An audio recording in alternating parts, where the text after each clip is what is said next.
I'll be bridging a home internet connection to a remote area. To create a transparent bridge, you will need two devices similar to the NanoStation Loco M2s that I'm using for this demonstration. I've labeled them as Nano A and Nano B. You'll also need cables to supply power over Ethernet from your adapter to the radios. Make sure that you've also chosen good locations to mount your equipment for a clear line of sight. Beginning with Nano A, connect the PoE injector to a power source. Run an Ethernet cable from the PoE port on the adapter to the radio. Then, using another Ethernet cable, connect the computer to the LAN port of the adapter. In order to configure the controller to talk to Nano A, open your computer's network control settings and assign a static IP of 192.168.1.50 with a subnet mask of 255.255.255.0. After saving these settings, open the browser and navigate to 192.168.1.20. This will bring you to the ROS page for Nano A. The default username and password for all Ubiquiti devices is UBNT. Once logged in, click on the Wireless tab. Set the wireless mode to access point WDS. Leave Auto unchecked. Next, enter a unique SSID that identifies your bridge. To look for the cleanest channel on which to broadcast, run the AirView utility, located under the Tools menu. Upon running AirView, the upper channels appear least polluted. Now set the radio to broadcast on the clearest channel. Under Wireless Security, select WPA2 AES with PSK for authentication. Enter a pre-shared key.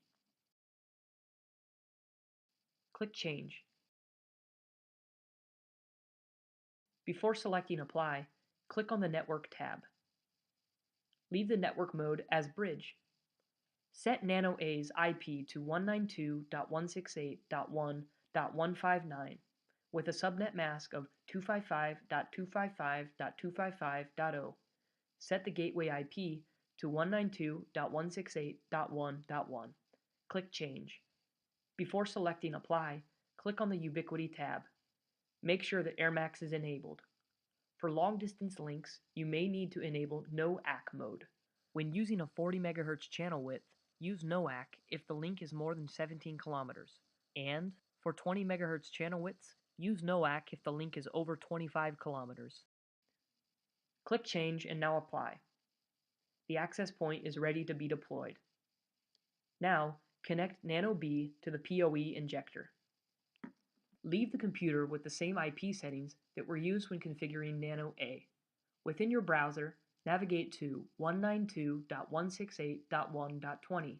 This brings up the ROS page for Nano B. Log in using the default username and password, UBNT. Once logged in, click on the Wireless tab. Set the wireless mode to Station WDS. Next to SSID, click Select to perform a site survey. Select Nano A's SSID and lock to the AP. Under Wireless Security, enter the same settings that we assigned to Nano A, WPA2 AES with PSK for authentication, and the pre-shared key used with Nano A. Click Change. Before hitting Apply, click on the Network tab. Leave the network mode as Bridge. Set the IP to 192.168.1.160 with a subnet mask of 255.255.255.0. Set the gateway IP to 192.168.1.1. Click Change and select Apply. The station is ready to be deployed. Once both radios are deployed and the antennas have been properly aligned, the point-to-point bridge is complete.